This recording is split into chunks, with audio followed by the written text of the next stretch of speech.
Well, I'm sitting here today with Jose, who is the council candidate for Hamilton West. Yes, that's the one. I've been mostly looking at Hamilton East ones, and so I thought I'd start by doing some Hamilton Westies, because I live on the East now, but I want to at least get some representation. You've switched to the dark side, mate. You know, us Westies are the best ones in here. Yeah, the Wild West in Hamilton. But normally, in the past, I've always started these chats over coffee with, why should people vote for you, right? But what I wanted to do this election is do a bit of a twist and still do the why should people vote for you, but I want to put the focus more onto cycling because sure. I cycle all the time. I was recently interviewed about it and this sort of thing. So, things like what's your policies relating to cycling, and what infrastructure do you think has still got a long way to go, and then possibly what's the three main things you think need attention. But first thing is what's your policies relating to cycling. When I say cycling, that includes all of those on-road forms of transport that are not motor vehicles. Yeah. So maybe I'll just take 2 steps back to answer your question. But so I've lived in Hamilton for over 11 years, and on and off I've been a commuter, a regular leisure cyclist. Okay. So I own my own road cycle. I also have my own mountain bike, and I also have my own hybrid bike.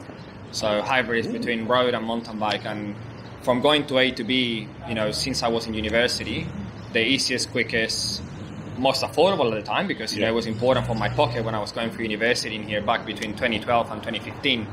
I used my bicycle to commute from A to B. And I come from a city in Santiago in Chile, which is very hilly. I live right next to the Andes mountain for 18 years of my life.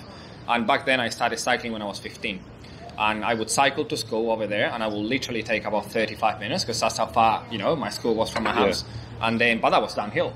So it was cruisy, and it was, think of Chile, we are... Coming home would have been a bit different. Yeah, no, coming home was uphill, and it was a hard uphill climb, and, I had to rely on all those low gears and, making sure my bike was doing all the work for me. But, sort of picture a city that it's about 40 years behind in cycling infrastructure than Hamilton.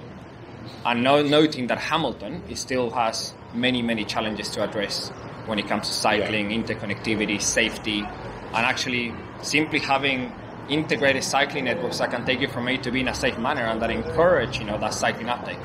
So from my perspective, in the experiences that I've had cycling in Hamilton, and just in the past 7 months, I started cycling again to work. And hey, just for people that don't know, I was working until 1 month ago when I started running for the campaign for Hamilton West in Wall Street. Okay. So I was a regional council employee for the last 5 years, and they've got great cycling facilities there on the basement. So I started cycling, from Dinsdale. I live in Thompson Avenue, and I was taking 10 minutes from the time I left my garage door to my basement in Wall Street. And I was previously taking the bus. The bus will take me 25 minutes. The car will take me 25 to 30, depending where I parked. Yeah. So not only it took less, it was more convenient, it was faster, and to a certain degree, I will argue that it's a safe route, although, not that long ago, somebody died in an intersection, which is the intersection of that Tristan Street with Seddon Road, and which is an intersection that I took every day to work. So, the passing away of that cyclist really hit home for me because, it's a road that I took every day, and I 100% understood why it was unsafe, because I had to deal with those hazards, on a daily basis. Yeah. So no cycle lanes, no separated cycle lane to begin with, not even in-road cycle lanes. There are no priority for cyclists nor pedestrians at that intersection. It's only yellow dotted lines. As soon as you hit the roundabout, just right before then, the cycle lane ends about, I would say, 200 meters before that when you're coming through Norton Road. And these are the sort of choices that cyclists have to make on a daily basis. And for someone who's not used to cycling, they can be quite challenging. I've been cycling for 45 odd years, and I'm used to it, and I can be a little bit pushy with where I am on the road, and I'm not afraid to put my safety first. But a lot of people who are not regular cyclists or just getting back into it, that can be quite a mission for them, and it can be quite a challenge, and it can be quite scary for them. I love the fact that I'm guessing you drove here today. Yeah, so you had to find somewhere to park. Yeah. My bike's parked over there, 5 metres away. Yeah. So the interesting part of my campaign, and this is something that I try to communicate it rightly. So I've been, as an aside, I wrapped my car with my branding for my campaign, as you know, a lot of candidates do, and I wanted to make sure I was getting out there, engaging with the community and people, and I was quite visible for people when I was out and about. But at the same time, I am mindful that, since 7 months ago and on and off in the last 12 years, my bike has been my main mode of commute. So when I was having a chat to some of the people that have been helping with the marketing, I was thinking, is there any way that I could get some cool branding in my bike? Because that's where I'm literally out and about 80% of the time on my bike. It's only when I have things like this where I have to dress up a bit nicer and I have to I either have to take things with me or I'm going to other places after, which makes the bike commute too long for me, that I take my car with me. So I was between sort of trading off, hey, should I go and wrap my car or should I get some type of core fluid design for my wheels, so that actually people that could would see be a bit cool. more. Yeah, that would have been very cool. But I ended up getting a couple of concepts put up together, but none of them were going to hold, for the period of the campaign on the bike, without actually potentially coming off and all that. But I am very strong. I'm a very strong supporter of active modes and of cycling infrastructure. And as you said, when you're out there on the road, you're either, I call it, and this is just my own words, but you're either an aggressive, knowledgeable, and experienced cyclist. And when I say aggressive, I'm not saying that we are putting other people in danger, but we're putting us as road users, because we are road users at the end of the day, in a safe position to be able to navigate the hazards. Yeah. So sometimes we become a vehicle. Sometimes we take the inside of a lane because we have to be able to turn right, because there is no, cycle lane that actually can help you to turn right, separated from your car. Yeah, or taking the lane to make sure someone doesn't cut you off as you're going around a corner and things or like getting that. in front of a car, because usually people don't look at the rear view. You're going straight. Yeah. The guy's turning left. You've got priority, but he hasn't looked. Yeah. So if you get in front of him, he sees you. He knows that you're going straight, so he waits. Yeah. But if you're behind and you actually don't become a car, then you're on the back foot. Yeah. But you also have to if be you're beside the car and you're going straight ahead, one of the issues is the fact that very few drivers they'll look diagonally to their left up the road, but they won't look directly out their left-hand window at what's there. So you're better off slightly forward so that they can't miss you. Yeah. But that can be a challenge for people who are not confident. Yeah. And also, the other thing as well, so because I've been working in the transport sector for a long time, and I can tell you one thing, that when I started working in the transport sector in 2017, all the investment assessment tools which central government through the New Zealand Transport Agency, now Waka Kotahi New Zealand Transport Agency, and how they work with councils to define what are the priorities in transportation. And transportation includes anything from cycling, active modes, public transport, roading, state highways, and the way they go about deciding what to invest their money in. This is all the investment decision-making tools, economic tools, strategic alignment tools. They were all very road-focused. Yeah. So how do you go about quantifying, user benefits for investing in public transport infrastructure or even in cycling infrastructure? Yeah. So there's been a slight shift, but it's still not quite there yet. We're very disadvantaged, So everything from a transport investment system perspective, it's all focused on productivity, in travel time savings. How can we get from A to B faster, but actually prioritizing a motor-centric vehicle system? Yeah. But now that's starting to shift with they used to call it the economic evaluations manual. There is this very long manual that NCTA uses to be able to quantify investment benefits. Yeah. And these are economic benefits, sort of wider economic benefits, things that they call them infrastructure benefit, decongestion benefits. Yeah. But now that the shift has gone from, hey, we're not only road-centric, but actually public transport, it has a very big role to play in achieving our climate change goals and our emission reduction plan, but also in order to make sure that people can actually commute safely from A to B. It has a lot of health benefits as well. Yeah. Those have never been taken into account. And the other thing is making these things the best they can for those that want to use them, so they're not scared off from using them. It's not telling people you all have to convert to catching a bus or whatever. Yeah. It's saying, well, look, this facility is here. It's at its best and safest for you if you want to use it. And people will naturally use it where they can. Like just cycling, for instance. Around Hamilton itself, especially the main street and out for about a kilometre in a radius, most of the time you can get most places faster on a bike than you can on a car. Yep. Like, for instance, we're in the centre of Hamilton now. and I don't know where you've parked, but I can guarantee that if we left both at the same time right now to get travel to my place, I would not only beat you to my place, but I'd probably have the jug on and a cup of coffee waiting for you when you got to my place.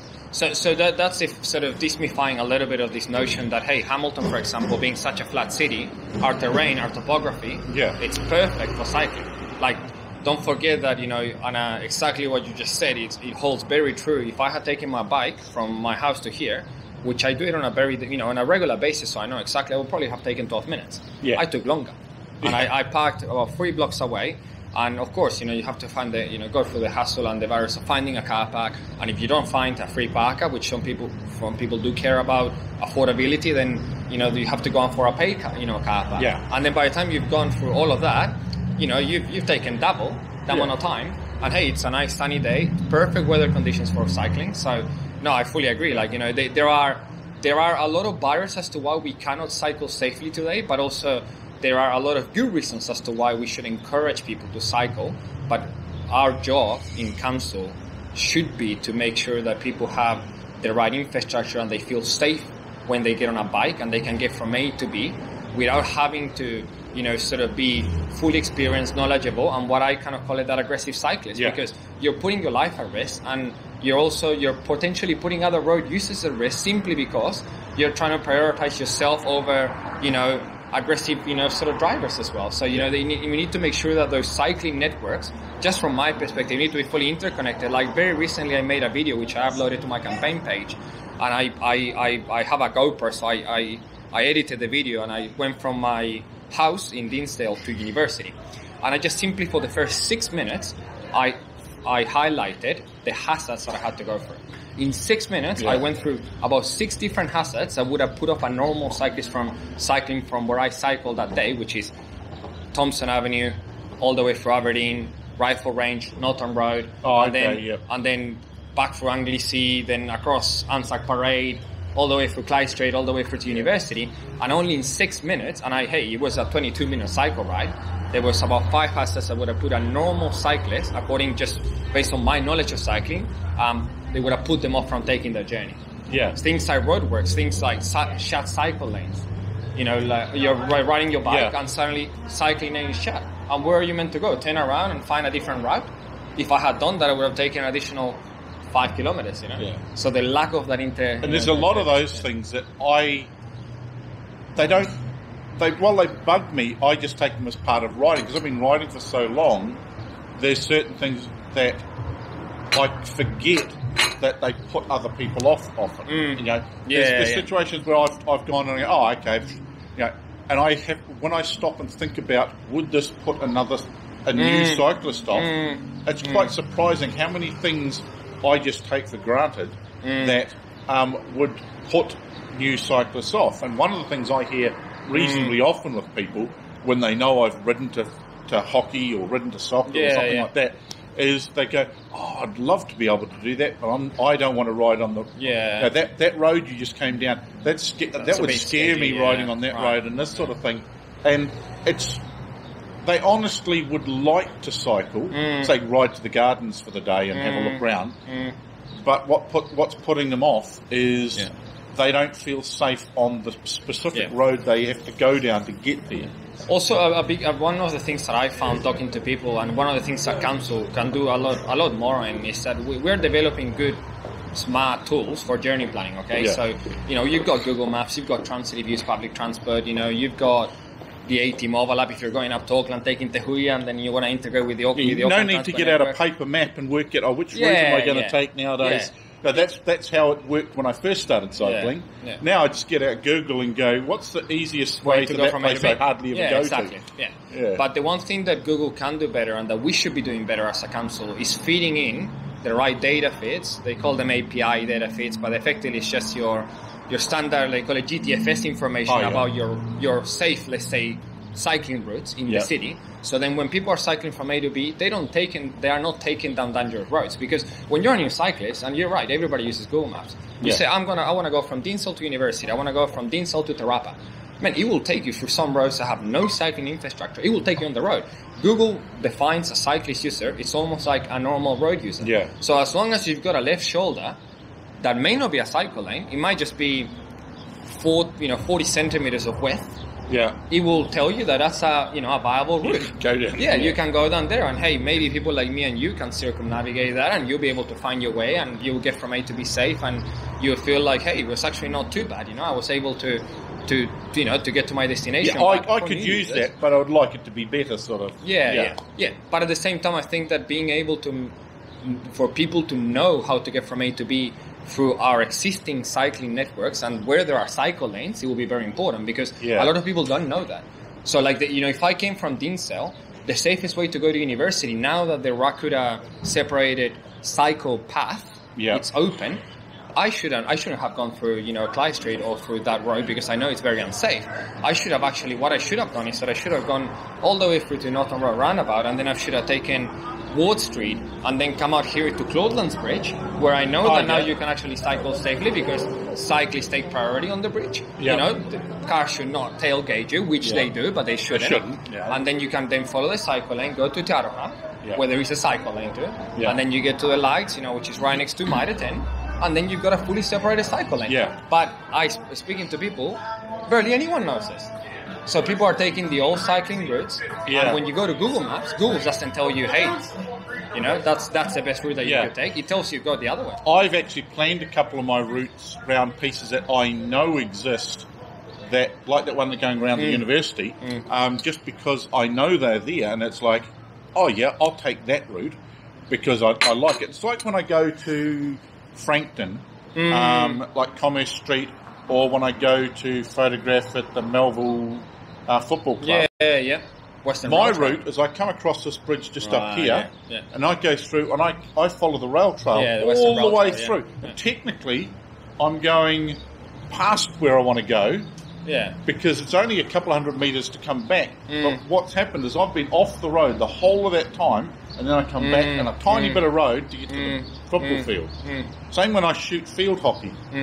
I'll go, because the rail trail goes right past the back of the field hockey car park. So I go right through there until I'm, at that point, through their car park, and I'm there.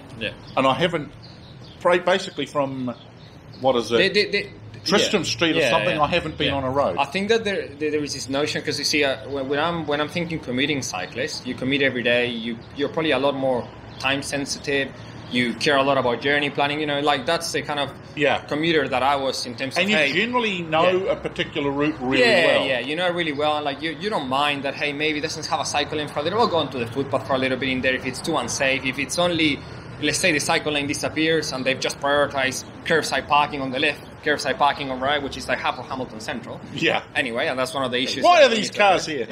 You end up probably accepting it and dealing with it and saying, actually, because I'm a commuter cyclist and this is my fastest route, I'm willing to deal with these hazards, right? But then there are more irregular cyclists or leisure, cyclists that they wouldn't mind trading off travel time for a safer route. So effectively, they would go for the Western Rail Trail or the Te Awa Cycle Trail, the river cycle trail to, get from A to B. It might take them into a bit of a detour, but they enjoy more. It's more scenic, it's safer, and hey, like you can actually get them to where they need to get to anyway. So it's like when I go to hockey, which is over off Wairiri Drive, right, the Old Farm Road there. I go a different way to go there than I do to come back, because going there I go one way for a very specific reason. Coming back, I take a slightly different route that takes me through Claudelands, right, and it's purely because coming back, it's quite safe. Going there, one of the roads, you can't actually see what's round one of the corners easily. So you're taking a bit of a chance if the road's busy. So it's easier to go all the way up to Aroha Street. But coming back, I'll go down Peach Grove and through Claudelands. And that means and the only reason I go through Claudelands is not because it's necessarily shorter as such. It's just that at that point I know I can get off the road, go through Claudelands, straight through, and I'm bang on there. And fortunately for the last 3 years, we've had a council that's been very cycle focused compared to other councils in the past. Cycle alternative transport focused, I should say. And the balance of candidates in that council has been quite high on the alternative transport. Yeah. We've got a number of councillors that regularly ride to and from council on a bike and things like this. Yeah. So they actually understand through physical use what is needed. It's like yourself. Yeah.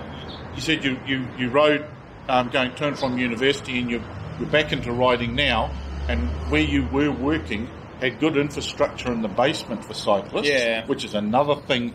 Okay, Big that's driver. up to individual businesses. Yeah, of course. But Yeah.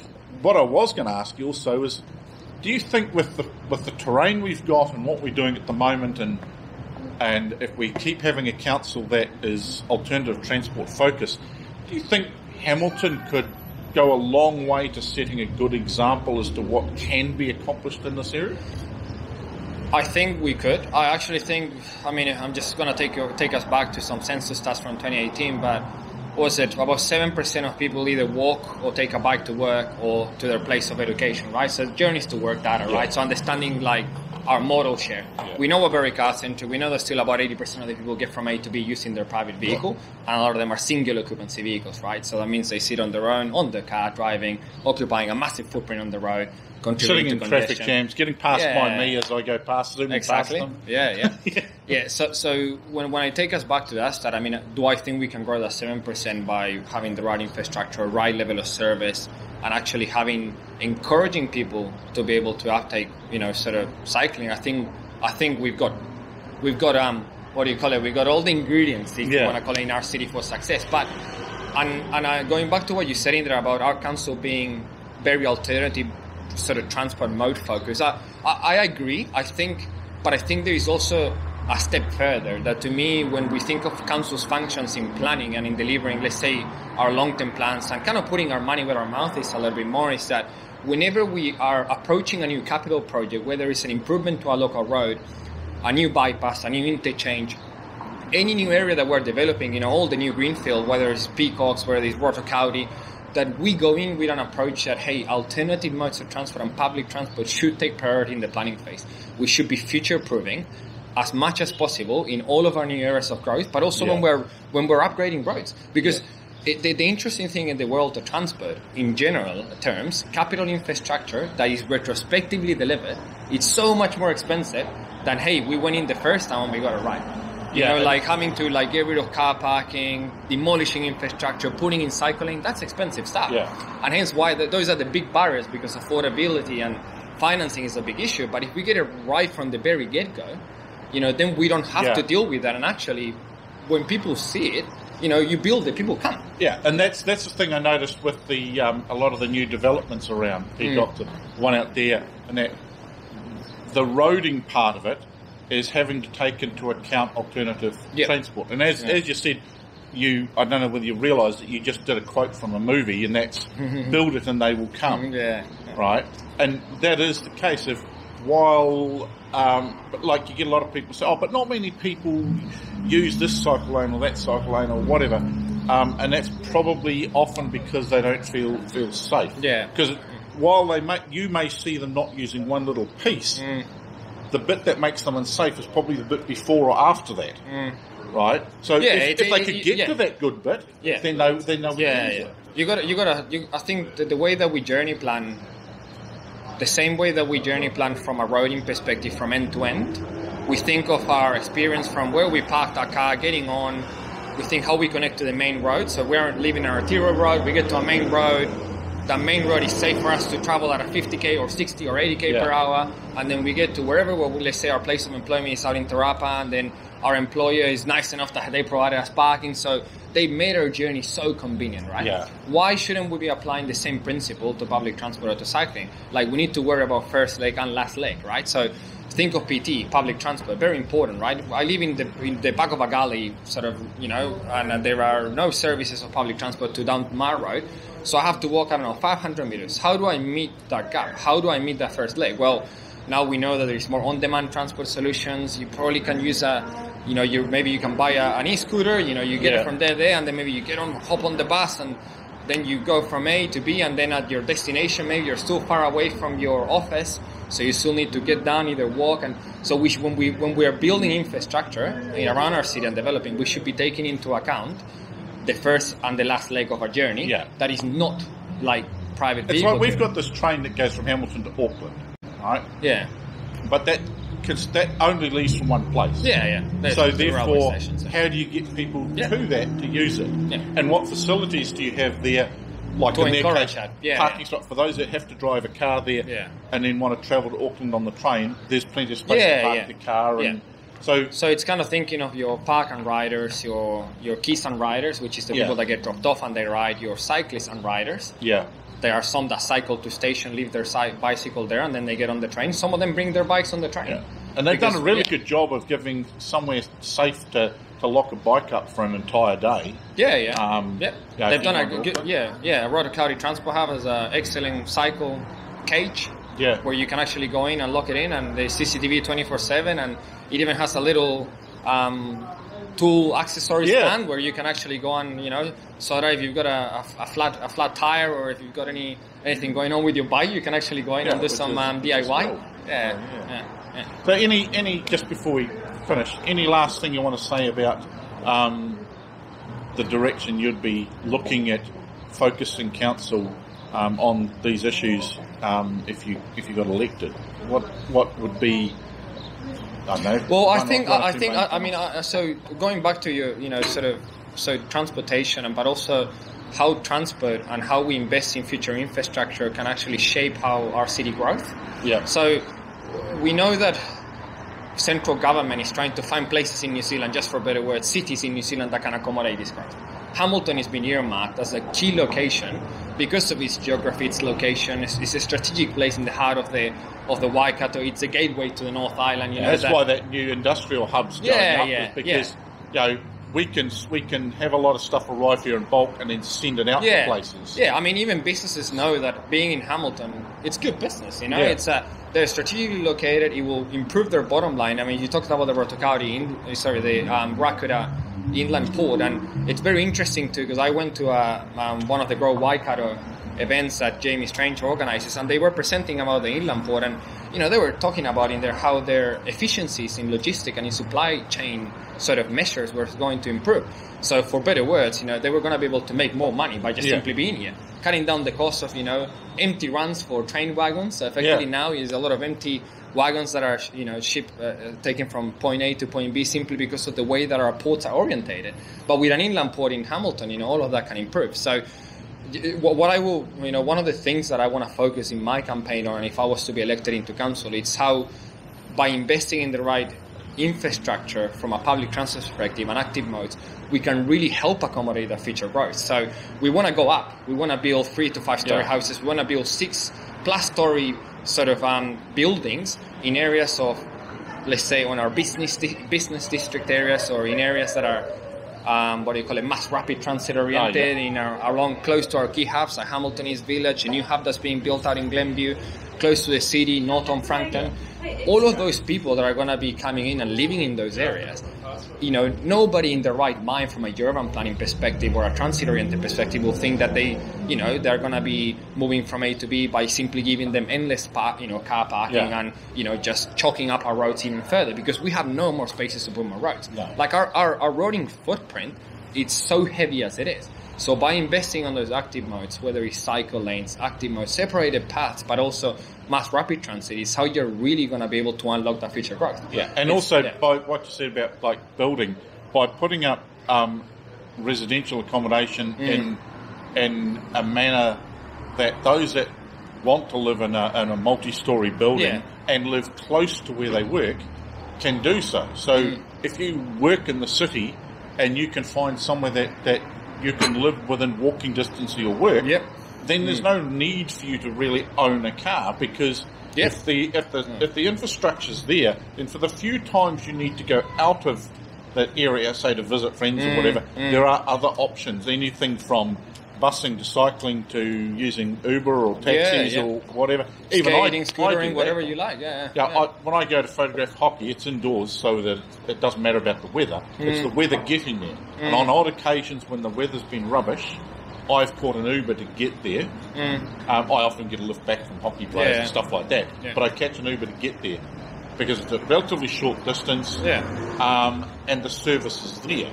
And also, like the other thing, it's so we think of safety, right? And how do we measure road user safety? You know, and how it like the investment investments that we make on private motorized vehicle safety. Like you look at the Waikato Expressway. That's the best example, right?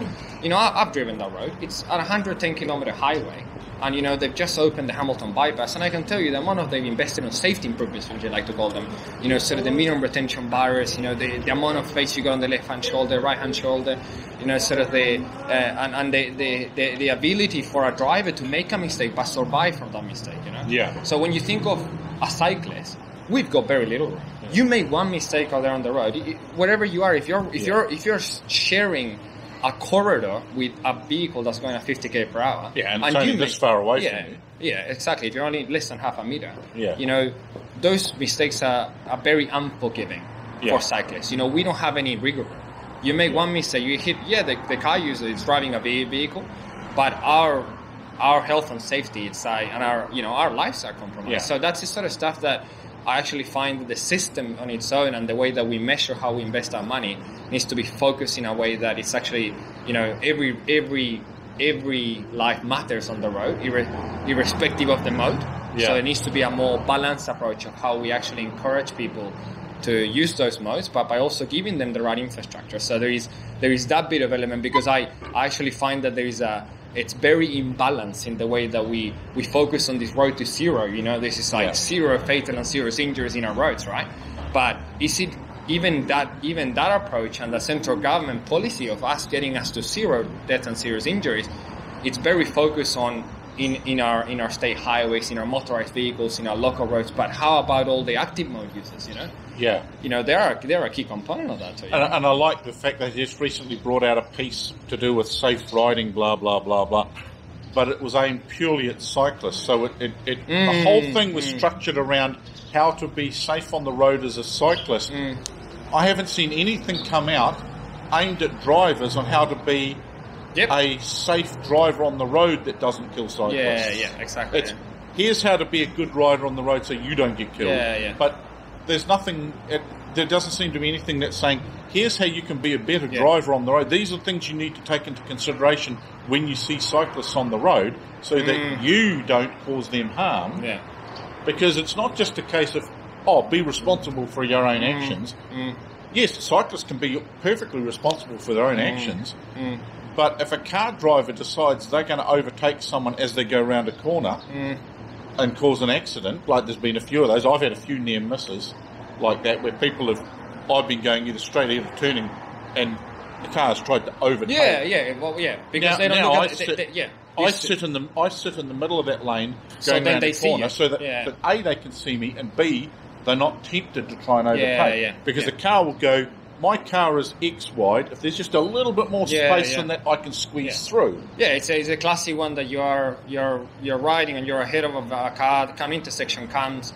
You're, let's say, going straight, and that guy's turning, and they speed up to pass you. Yeah. But they speed up when they're about 5 meters from the intersection, and then they know they're cutting you off. Yeah. And because they've seen you, you know, you were in front of them, and they passed you. They've seen you straight on, not even with the rear view. They've seen you. You're sitting in front of them and stuff. Yeah. If they'd just not sped up, you would have been through the intersection before they needed to turn. Yeah. You know, and so I think, yes, you need a certain amount of education. I think the council could play a part in helping to produce events that help our beginner cyclists become more educated and not just the correct way to be on the road, but a safe way to be. And it's the same way that they had that safe motorcycling program, you know, that they bring in motorcyclists, especially the ones that are just starting up on the learners, and they want to go out there on the road and they want to feel comfortable and safe. And hey, motorcycling safety is it's a very big issue, because a lot of our fatal crashes, you know, they do involve motorcyclists, and they're much more exposed. You know?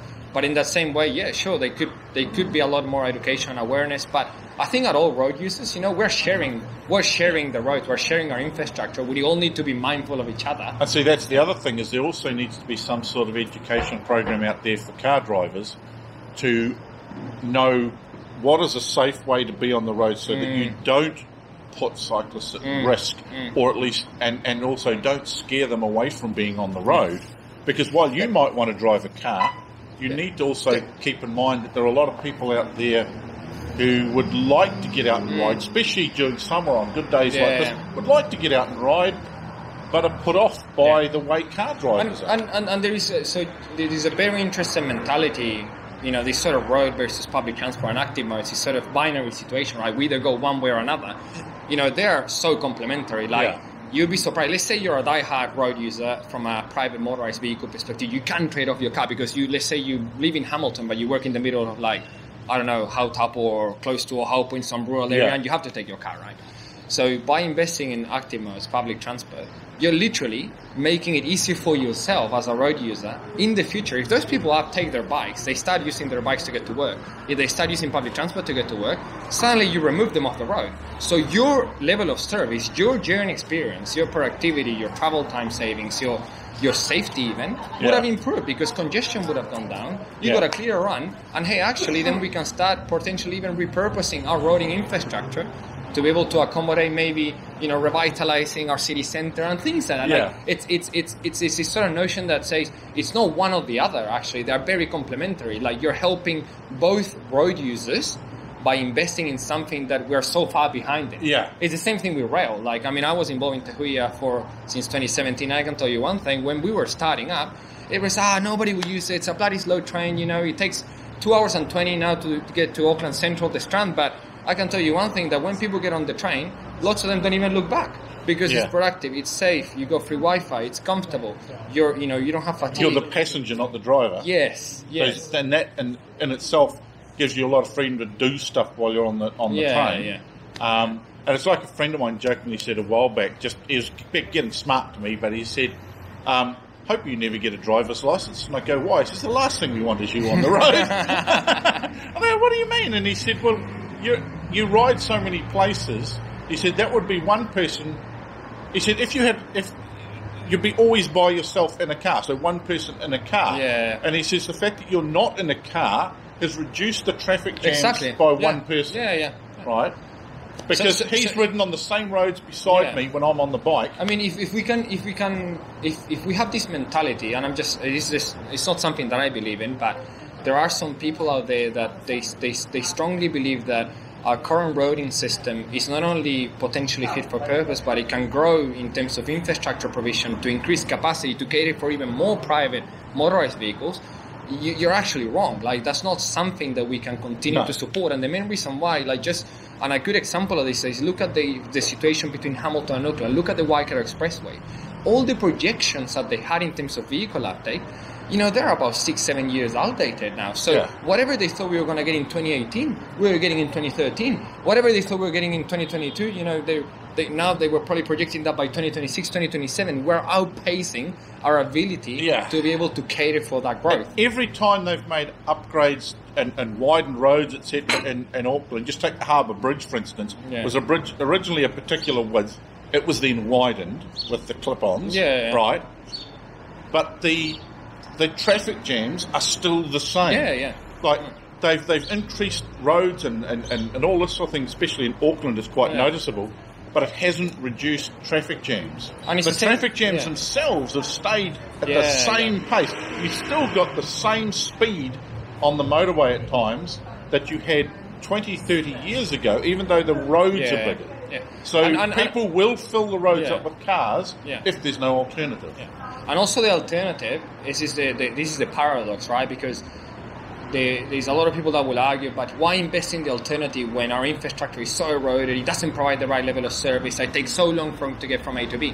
I mean, it all comes down to dollars, You take the Hamilton to Auckland train for an example, we only invested 90 million for this train in between capital, infrastructure and operational funding, right, to make the Huia happen. But the Waikato Expressways, it's billions and billions of dollars. If you go and actually match the level of investment from a Waikato Expressway perspective to get a faster rail connection going that can take 500 people at a time in a train at 200k per hour, and it only takes 80 minutes to be able to get from CBD to CBD. It's doable, but you need to be able to actually build the infrastructure to provide that level of service. So with the right level of service, more people will use it, right? But it's let's take us back 40 years ago when the Waikato Expressway between Hamilton and Auckland was the southern, what do you call it, the Great South Road. Yeah. You know, it was a single file lane, and I can tell you were probably maybe averaging max 60k per hour, and that's if you were lucky, you know. By today's standards, that was quite a laughable road. See, we've already done it with the bypass here. Yeah. We've basically said, all you people who are not stopping in Hamilton, take the bypass and go round Hamilton and stay off our central roads. Yeah. And that is a good way to reduce the amount of traffic in the city, that doesn't have any reason to go into the city. Yeah. It can go around it. Yeah. You know? But at the same time, we shouldn't get too caught up on this, because you think of metrics, and we love quantitative measures in transport, and they'll be like, oh yeah, we got local measurement sites in here to measure traffic, you know, and then suddenly, because all of our out of town traffic, I don't know, 50% of it now is bypassing Hamilton, then we can now show that, you know, the amount of trips that are taken in the city have reduced by X amount, you know, and hence why, you know, we're actually reducing our footprint and all of that. But as a, you know, overall, those trips are still being taken. Yeah. It's just that they're outside of our city, right? But so it shouldn't slow down. To me, what that means is that you can narrow some of those city roads now, because you don't need to funnel much traffic along. See, I come from a little place called Tekawiti, right? Yeah, and I know. When you travelled south, there was the road that came from Hamilton straight through on one side of the railway track and straight out the other side of Tekawiti, right? If you were going into the township, you crossed the railway line, went onto the main street, right? And it was really cool, because we had hardly any traffic on our main street, right? Because all the traffic that was going from Otrahonga through to Tauranui was on the other side of the road. It's a road that effectively mirrors your main road, but it's on the other side of the railway line. Yeah. And that central road, that main street of Tekawiti, had never changed in the whole of the time I'd lived there. It was always exactly the same skinny road catering for those people who needed to go into town, and that was it. So I think that I'll make it clear. I think I'll probably need to clarify my point, that I think we shouldn't get too caught up on the fact that, hey, suddenly congestion has decreased by all this much, so we should stop being proactive.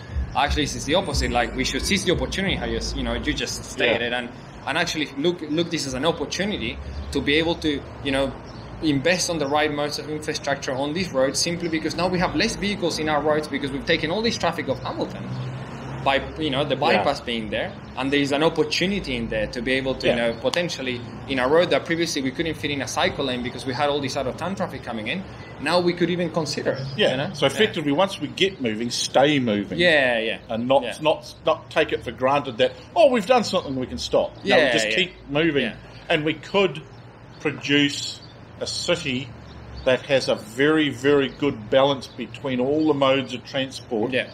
In such a way that no one's inconvenienced or gets ticked off or anything like that. But thanks very much for your time. No worries. Good luck on the election. Thank you. Thanks for interviewing. It's good sitting here chatting you. I appreciate it. It's been very insightful. The breadth and depth of the interview has been amazing. So Cool. Thanks. Awesome.